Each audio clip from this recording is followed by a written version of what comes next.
Well, we knew it was bad, but tonight we're getting a closer look at the damage done when CPS workers let more than 6,500 cases fall through the cracks.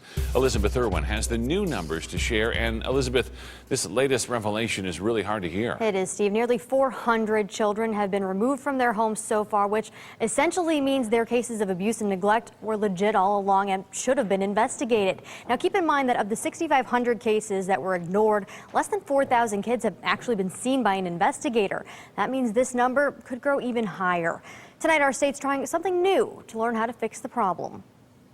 I came to Florida in 2003 and worked for 2 years for Governor Bush. Cynthia Schuler ran the equivalent of CPS in Florida for years.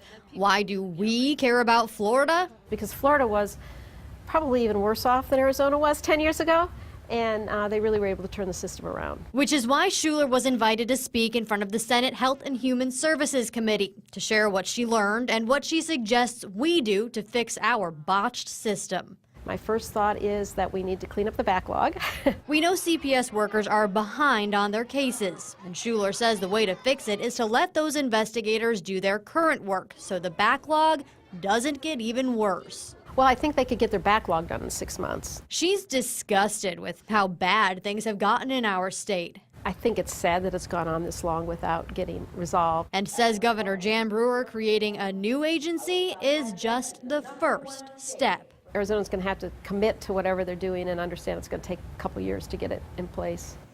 And Schuler also suggests Arizona be broken up into separate regions and that each region should have its own director. That way the workers could focus on the specific needs in their area. We're going to keep watching to see what happens.